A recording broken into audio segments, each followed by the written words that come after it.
ஜென்மம் நிறைந்தது சென்றவர் வாழ்க, சிந்தை கலங்கிட வந்தவர் வாழ்க, நீரில் மிதந்திடும் கண்களும் காய்க, நிம்மதி நிம்மதி எவ்விடம் சூழ்க.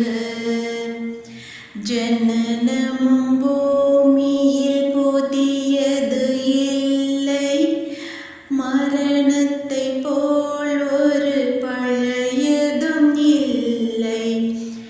இரண்டும் இல்லாவிடில் இயற்கையும் இல்லை, இயற்கையின் ஆணை தன் ஞானத்தின் எல்லை.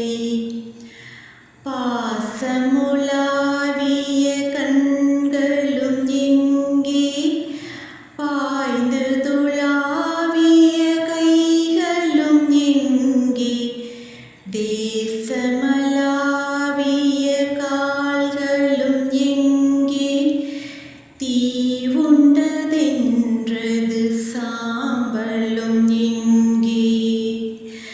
கண்ணில் தெரிந்தது காற்றுடன் போக, மண்ணில் பிறந்தது மண்ணுடன் சேர்க. எலும்பு சதை கொண்ட உருவங்கள் போக, எச்சங்களால் அந்த இன்னுயிர் வாழ்க. பிறப்பு இல்லாமலே நாளொன்றும் இல்லை, இறப்பு இல்லாமலும் நாளொன்றும் இல்லை. நேசத்தினால் வரும் நினைவுகள் தொல்லை, மறதியை போல் ஒரு மாமருந்தில்லை. கடல் தொடும் ஆறுகள் கலங்குவதில்லை,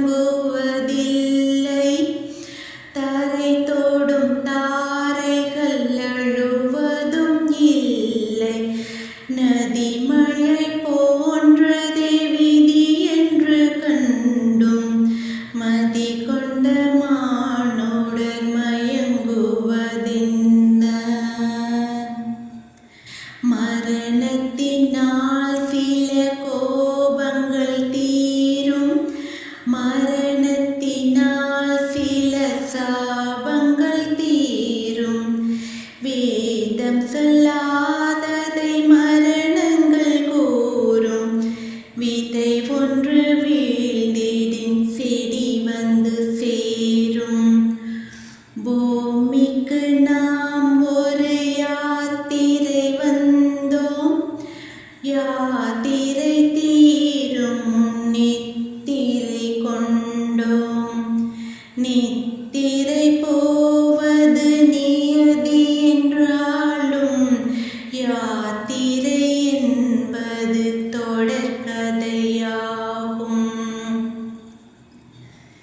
தென்றலின் பூங்கரம் தீண்டிடும் போதும், சூரிய கீற்றொளி தோன்றிடும் போதும், மழலையின் தேன்மொழி செவியுறும் போதும், மாண்டவர் எம்முடன் வாழ்ந்திடக்கூடும்.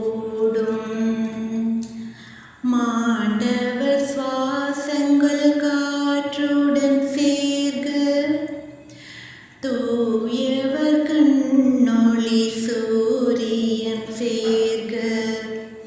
பூதங்கள் ஐந்திலும் பொன்னுடல் சேர்க, போன